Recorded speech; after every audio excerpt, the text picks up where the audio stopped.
दोस्तों Vodafone idea की बात करें तो स्टॉक के अंदर आज भारी गिरावट देखने को मिली और इस गिरावट के पीछे सबसे बड़ी वजह है कि सुप्रीम कोर्ट ने आज फैसला नहीं दिया है। सुनवाई आगे बढ़ गई है। जैसे कि लोगों को अपेक्षा थी कि आज ही फैसला आ जाएगा, ऐसा हुआ नहीं और इसलिए थोड़ा सा डिसअपॉइंट हुए सब।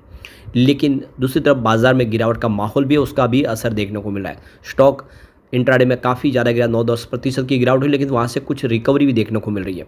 तो यहाँ पे सरकार ने कहा है कि आगे सुनवाई बढ़ाई जाए, तो 6 अक्टूबर को सुनवाई रखी गई है। इसके पीछे वजह है कि सरकार चाहती है कि उसके पहले कंपनी और सरकार के बीच में कोई सुलह हो जाए, कोई फैसला आए।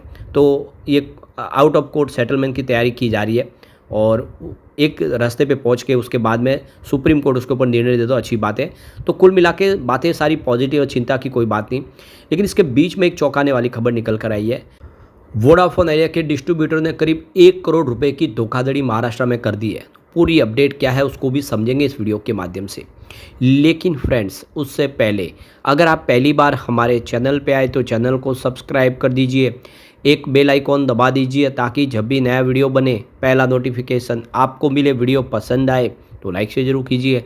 चलो फ्रेंड्स, वीडियो स्टार्ट करते हैं। मैं हूँ आपका दोस्त एस बी दवे और हमारे अपने चैनल ऑनलाइन कमाई में आपका बहुत बहुत स्वागत है। तो सबसे पहले BSE सेंसेक्स की बात कर ले। आज 80,785 के स्तर पर है, जहाँ पे 374 पॉइंट की गिरावट है, यानी 0.46% डाउन है BSE सेंसेक्स। तो बिल्कुल आप देखिए बाज़ार में गिरावट का माहौल है। कल भी भारी गिरावट हुई थी, आज भी गिरावट है। उसका भी असर थोड़ा सा वोडाफोन आइडिया के शेयर में देखने को मिला है। पिछले दिनों अच्छी खासी तेज़ी बनी थी, अब यहाँ पे प्रॉफिट बुकिंग हावी हो गई है। तो वोडाफोन आइडिया का शेयर इस समय 8.18 के आसपास ट्रेड कर रहा है, जहाँ पे 5.76% की गिरावट है। लेकिन आप देख सकते हो कि सुबह शुरुआत काफ़ी अच्छी हुई थी, 8:45 के आसपास 8.79 का इंट्राडे हाई बना। लेकिन वहाँ से गिरावट शुरू हो गई जब खबर निकल कर आई कि अभी फैसला नहीं आएगा, सुनवाई आगे टाल दी गई है। तो 7.90 का लो बना, लेकिन वहाँ से कम आप देखें तो 30 पैसे की रिकवरी भी हुई है। तो आप देख सकते हो कि AGR के मामले की सुनवाई 6 अक्टूबर पर जाने की वजह से वोडाफोन आइडिया के शेयर में 9% के आसपास की गिरावट हुई। तो ये सुनवाई टालने के पीछे वजह की गवर्नमेंट की तरफ से रिक्वेस्ट की गई है कि सुनवाई फ़िलहाल आगे बढ़ा दी जाए, क्योंकि हम कोई सॉल्यूशन निकालना चाहते हैं इस मामले का लेके। तो 6 अक्टूबर की तारीख फाइनल की गई है। तो सुनवाई के दौरान सॉलिसिटर जनरल तुषार मेहता, जो सरकार की तरफ से यहाँ पे हाजिर हुए थे डिपार्टमेंट ऑफ टेलीकम्युनिकेशन की तरफ से, उन्होंने कहा है कि उन्हें एक्स्ट्रा टाइम चाहिए ताकि वो आने वाले समय वोडाफोन आइडिया के साथ में बातचीत कर पाए। हम वोडाफोन आइडिया की जो अपील है उसको विरोध नहीं कर रहे, हम इसका एक सकारात्मक फैसला चाहते हैं। तो देख सकते हो कि जो पूरा मामला है जिसमें डॉट की तरफ से 9,450 करोड़ रुपीज़ की एडिशनल AGR मांगी गई है वोडाफोन आइडिया से, और वोडाफोन आइडिया ने इसीलिए सुप्रीम कोर्ट में अपील की है कि जो सुप्रीम कोर्ट का वर्डिक्ट आया उसके बाद में सरकार ने एक्स्ट्रा हमारे से डिमांड की है AGR के लिए, और जो लाइबिलिटीज़ है वो बढ़ गई है। और दूसरी तरफ उनका ये भी कहना है कि जो कैलकुलेशन हुआ उसमें गड़बड़ है, कहीं कहीं पे जो डबल एंट्री की गई है और इसीलिए सुनवाई होनी चाहिए। तो इस बार सरकार का रुख बदला है। सरकार इस अपील का विरोध नहीं कर रही है। सरकार चाहती है कि कोई फैसला हो, क्योंकि इसमें हिस्सेदारी सरकार की भी है। करीब 49% की हिस्सेदारी अकेली सरकार की है। एक तरह से 50% के आसपास की हिस्सेदार सरकार है, इसलिए वोडाफोन आइडिया को कोई तकलीफ ना हो और जो लाइबिलिटीज़ का मामला है वो बिल्कुल अच्छे से सुलझ जाए, इसी को लेकर यहाँ पे देख सकते हो कि फैसला किया गया है। अब यहाँ पे सरकार ने भले ही 49% की स्टेक ली हो, लेकिन उन्होंने इसमें किसी प्रकार का हस्तक्षेप नहीं करने का फैसला किया है। यानी वो देखें तो जो इस समय जो क्लासीफाइड हो रहे प्रमोटर के तौर पे नहीं है, बल्कि एक रिटेलर के तौर पे, यानी उनकी कोई भी यहाँ पे मंशा नहीं है कि वो फैसलों के अंदर किसी प्रकार का कोई इंटरफेयर करे। तो बिल्कुल सरकार चाहती है कि कंपनी के जो प्रमोटर अपने हिसाब से फैसला ले। तो देखो कि ये जो सुनवाई है पिछले सप्ताह हुई थी, उसके बाद में डेट फाइनल की गई थी आज की 26 सितंबर की, और आज सरकार ने फिर वक्त मांगा है ताकि इसका कोई निर्णय किया जाए, इस फैसले को पॉजिटिव तरीके से क्लोज किया जाए। तो बिल्कुल सरकार चाहती है कि 6 अक्टूबर तक का समय मिलेगा तो सरकार और कंपनी के बीच में बातचीत शुरू होगी, कोई निर्णय पे पहुंचा जाएगा। तो देख सकते हो कि यह फैसला वोडाफोन आइडिया के लिए एक राहत की खबर की तरह माना जा रहा है, क्योंकि कंपनी को अपनी आर्थिक स्थिति सुधारने के लिए समय मिला है। आने वाले समय में इस मामले की सुनवाई जो है 6 अक्टूबर को होगी, जो कंपनी के भविष्य के लिए महत्वपूर्ण साबित हो सकती है। सुप्रीम कोर्ट ने पहले ही संकेत दे दिए थे कि यह विवाद अब लंबे समय तक नहीं चल सकता। चीफ जस्टिस की बेंच ने सरकार से कहा था कि इस मामले का कोई अंतिम हल निकाला जाए, क्योंकि एजीआर विवाद ने देश के टेलीकॉम सेक्टर को गहरी चोट दी है। कंपनियां इस संकट में डूब गई है। तो देख सकते हो कि फैसला जल्द ही आएगा और हक में आने की संभावना है। इस बार सरकार पूरी तरह से ये सोच के चल रही है कि वोडाफोन आइडिया को प्रॉब्लम ना हो।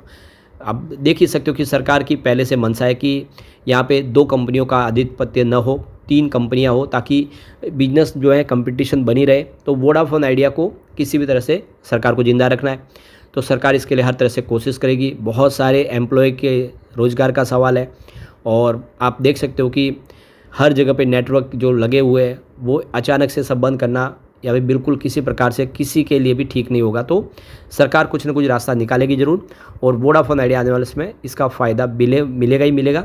तो इस समय जो कुछ इन्वेस्टर जिनको प्रॉफिट बुक करनी थी यहाँ पे कर ली है, लेकिन आने वाले समय स्थिति फिर बदलेगी। अब यहाँ पे एक जो बड़ी चौंकाने वाली खबर निकल के आ रही है, वोडाफोन आइडिया के जो महाराष्ट्र के जो डिस्ट्रीब्यूटर थे उन्होंने एक बड़ा कांड कर दिया है।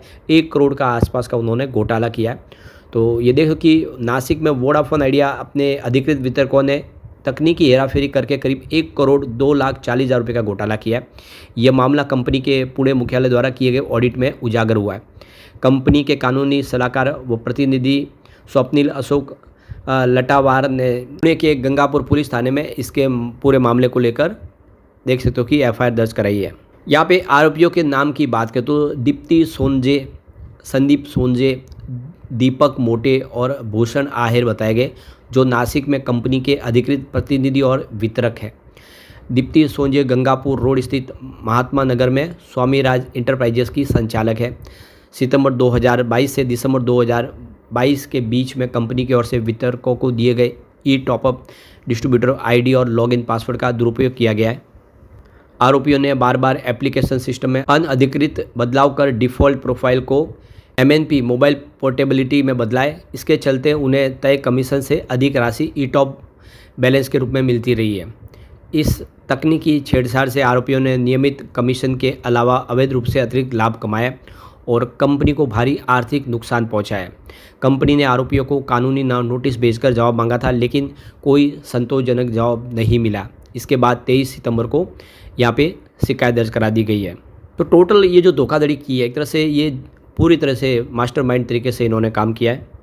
तो दीपक सोनजे जो किराना स्टोर के प्रोपराइटर है, उन्होंने 12,62,000 का घोटाला किया है। दीपक मोटे अंजलि एक्सेसरीज की इनकी जो शॉप है, इन्होंने 36,26,000 रुपये का घोटाला किया है। भूषण आहेर जो SS टेलीकॉम के नाम से इनकी फर्म है, इन्होंने 56,61,000 का घोटाला किया है। कुल मिला के इन चारों आरोपियों से अगर देखें तो 1.02 करोड़ रुपए से अधिक की धोखाधड़ी हुई है। तो इन्होंने जानबूझकर और मिल के एक बड़ी रणनीति के तहत धोखाधड़ी की है, जो आने वाले समय इनसे ये रकम वसूल करनी चाहिए। अब देख सकते हो कि वोडाफोन आइडिया जिसके लिए आने वाला जो समय है काफ़ी ज़्यादा महत्वपूर्ण होगा जब सुप्रीम कोर्ट से कोई फैसला आएगा। लेकिन जिस तरह से माहौल बन रहा है, संभावना लग रही है कि सरकार कुछ पॉजिटिव स्टेप उठाएगी जिससे वोडाफोन आइडिया की मुसीबतें कम होगी, कुछ बड़ी राहत मिल सकती है। ऐसे में उम्मीद है कि आने वाले में वोडाफोन आइडिया का शेयर भी बेहतर करता हुआ दिखाई देगा।